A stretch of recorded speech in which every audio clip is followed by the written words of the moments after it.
So for those that don't know, YouTube actually has a bunch of full free movies included, and they change the lineup every single month. Right now, they've got a bunch of bangers I'm gonna recommend, but later in this video, I'm gonna also just put up a list of all the top tier movies that I recommend, movies you're definitely familiar with, but movies that are definitely worth rewatching. Thanks to Magic Spoon for sponsoring this video, but we're actually gonna start with a little known sci-fi flick that actually got a theatrical release in 2019 titled Captive State. Now this actually has quite a bit in common with District 9, except the roles are reversed. This movie takes place in Chicago 10 years after a massive alien invasion, and the humans in this story are all the subjects of these alien overlords. In fact, because it's been so long and because the main character is fairly young, this is just his way of life that he's become used to. And Captive State gets kind of surprisingly political. In fact, a lot of the points this movie's trying to make are political in nature and interesting, yet you still end up with a really cool alien invasion flick that, you know, comes from a place and has a concept that's significantly different than any other alien invasion movie I can think of, with the exception of District 9, but again, there's kind of a major role reversal here. Now, I will say, there are more great movies available on YouTube right now than there usually are. In fact, there's some great movies that will make fantastic pairings to these recommendations. For instance, Close Encounters of the Third Kind would make a killer double feature with Captive State, but I want to focus most of my time here on those lesser-known movies like Cop Car, starring Kevin Bacon. Now this is a little thriller that just packs a huge punch. You actually follow a couple of very young boys that find an abandoned cop car and decide to take it for a joyride, which is kind of a fun way to start this movie, and then things go down a pretty dark road. Kevin Bacon's playing a bad guy in this, and he is absolutely killing it. I loved his character in this movie, and I also loved how kind of subtle and subdued everything was, and it keeps moving. I mean, the story's small, there's only a handful of characters, it takes place out on basically an abandoned road is where you are for most of the film, and I loved it. I highly recommend it for people who love those little indie thrillers I'm always recommending. This is a top tier one, even though it is towards the back of this list.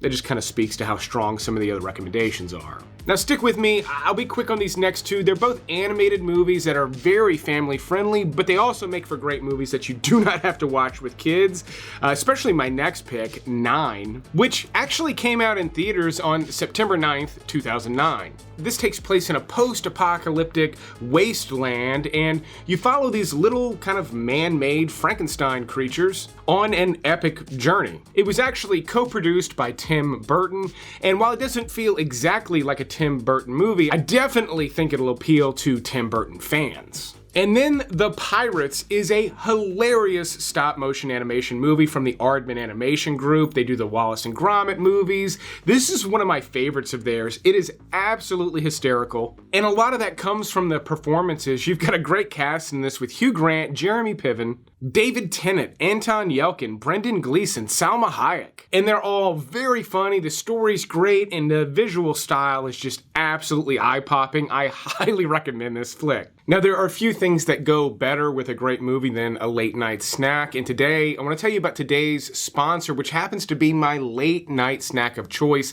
and has been for a couple of years now, Magic Spoon. And that's because Magic Spoon is actually a high protein treat that tastes just like cereals you remember when you were a kid, but each bowl of Magic Spoon features only 4 to 5 net grams of carbs, 13 to 14 grams of protein per serving with 0 grams of sugar, and at only 140 calories per bowl, it makes for a great late night sweet treat that also helps me pack on some extra grams of protein at the end of the day. Now, I've loved the cereal for years, but about a year ago they came out with these treats, which are maybe even more familiar than the cereal. They're really delicious and they come in a bunch of flavors, but they just launched a brand new product that's their most delicious thing yet, granola. Yes, granola. Again, loaded with protein, fiber, and only 2 grams of sugar, and these are sweet. They're delicious. We've got mixed berry and peanut butter, which actually matches my set perfectly, but I've been eating the honey almond, which matches my shirt, but it's delicious. Again, it's sweeter than Magic Spoon typically is.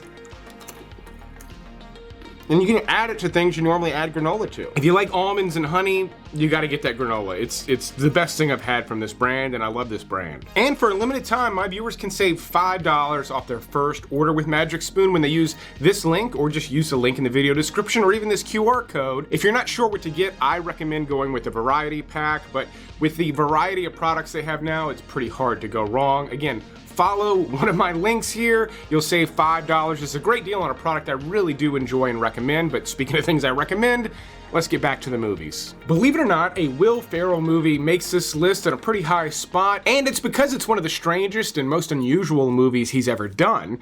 It's actually titled Stranger Than Fiction. Harold found himself exasperated. Shut up! Cursing the heavens in futility. No, I'm not. I'm cursing you, you stupid voice, so shut up and leave me alone! Now, in this movie, he plays an ordinary man who suddenly, out of nowhere, begins to notice that his life is being narrated. He can hear a voice describing everything he's doing as he's doing it, and it's the voice of a writer.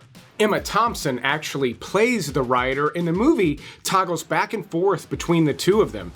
He is trying to figure out what's actually happening and trying to, also pull his life together. She is trying to decide whether or not she should actually kill this main character off the way she intends, once she realizes that he's an actual human being. So it's very quirky, it's got a bizarre setup, but the movie brings it to life in a beautiful way. And it doesn't feel anything like a Will Ferrell movie. So if you're a fan of his, this is a must watch. You've got to see how unique this flick is. And even if you don't like Will Ferrell, you still should maybe pursue this one just because of how unique the experience is of watching it and how good the movie actually is. Now, I've got three, it's just a coincidence, but three maritime disaster movies on this list, starting with the oldest movie on this list and still an absolute favorite of mine, The Poseidon Adventure. Released in 1972, this is one of the early big disaster movies, and they're still making movies like this. There has been a remake, but The Rock has been in a couple of movies that are very much like The Poseidon Adventure, and this classic still holds up. Gene Hackman's amazing, Ernest Borgnine, the whole cast is great, but the main thing is that you're on this capsized ship, so all the sets that they built for this movie are upside down, and they're all flooding as this band of strangers are trying to kind of climb their way downward through the ship. It's really an amazing movie that is also somewhat family friendly, mainly just because it came out in 1972. It doesn't have a real hard edge to it, but I still love and recommend it. Now, my next pick is a very little known movie, probably one of the least known on this list, even though it stars Jude Law and Ben Mendelsohn in a submarine heist flick. That's right, a submarine heist flick. I love submarine movies and heist movies, and Black Sea is great at both of them. Now, it's not technically a heist. What you're doing is you're following this independent submarine crew who have been commissioned to go reclaim a bunch of gold in a sunken Nazi ship. Now, that's how everything starts off, but then all of a sudden, you've got a bunch of gold, a pallet full of gold bricks on a submarine with a bunch of kind of rough and tumble fellas that all have their own motivations, and things go to hell pretty quickly in this movie. But you've got an incredible cast, and if you love submarine flicks, movies like U-571, this isn't quite as action-packed. It's a little bit more simmering and dramatic, but it's still an absolute banger that I just cannot recommend enough. But Ridley Scott's fantasy epic makes this list legend. Now, this is one that I don't ever hear about. It just hasn't held up the way other Ridley Scott classics have, Alien and Blade Runner being two examples. And while Legend maybe isn't quite as much of a masterpiece as those movies, it's pretty damn close. As far as fantasy movies go, it is just absolutely breathtaking. The cinematography they captured in this movie with no computer graphics is astonishing. It is just an insanely beautiful movie to behold all the way throughout. Even when it gets very dark and creepy, it still just is an amazing looking movie. But then you've got Tim Curry playing the devil in this insane costume that is just, not only is his performance somehow coming through this really stiff makeup, but it looks insane. Like this movie, you don't even have to have the sound on. You could put music on and watch this movie and it would be thoroughly entertaining. You have the sound on and you've also got an amazing movie. I know I'm gushing a bit, but this movie, again, it's almost as incredible as Blade Runner and Alien. Next up, I've got a big budget comedy that is loaded with stars, yet I still feel like American Hustle is criminally underrated and underappreciated. Now, this is based on a true story, but in my opinion, that's not really relevant because the movie goes for such a bizarre take on it that you're not really absorbing the true story when you watch this movie. You are absorbing the incredible performances. And I'm not just saying like, oh, they're so dramatic and it feels so real. No, everyone in this movie, from Jennifer Lawrence to Bradley Cooper, are all giving incredible comedic performances. They each have these great little funny scenes, incredible little subtly funny lines. You should treat people the way that you want to be treated. Didn't Jesus say that? Yeah, right. Also, always take a favor over money. I think Jesus said that as well. So I feel like it's one of those movies where you really have to tap into it early and you have to get into the flavor of this movie to enjoy it.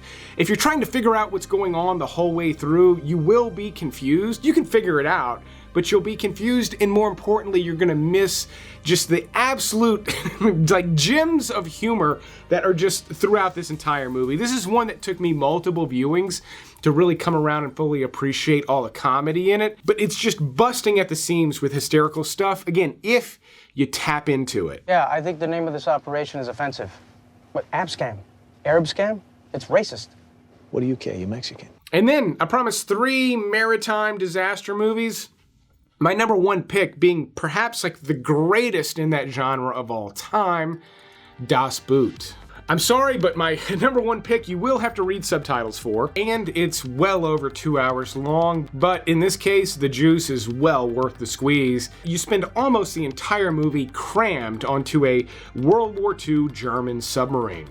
And I say crammed because the movie makes it feel claustrophobic. You really do feel like you're in a tin of sardines with all of these sailors. And there's so many little details. You can always tell when the submarine is shifting and moving. You can hear it creaking, and you can feel all of the tension building up in these guys as they spend their lives crammed into this thing. Now, there's quite a bit of action in Das Boot as well. You can tell by some of the footage here, but the experience of being in this submarine with these guys is what makes this movie such a classic. The movie is over 40 years old. There have been a bunch of submarine-centric movies released since then, and none of them, I don't think, have come even close to feeling as raw and realistic as Das Boot. But on that note, there are several included on YouTube right now. Here is the full list. You can see we've got Crimson Tide and The Hunt for Red October, both currently included. You get the full Die Hard trilogy, Black Hawk Down, Donnie Darko, Heat, Psycho, The Birds, Leon the Professional. Keep in mind, these titles are not going to be free on YouTube forever, and they're not going to be free on YouTube all over the world. So if you want recommendations as soon as I make them, you know, before they leave the different platforms I recommend them on, definitely click that subscribe button and maybe even click the bell icon if you want to get notifications and watch these videos right away. But the top pinned comment is where I put the full list in every single video, and I also list out where else you may be able to stream these titles currently in Canada, the UK, and Australia. Again, down in that top pinned comment. Don't forget to go check out that Magic Spoon link, or just follow it right here if you want to save that $5 on your first order. But I will keep making these videos as long as y'all keep watching them. Thanks for checking out this special YouTube list, and you will see me on the next one.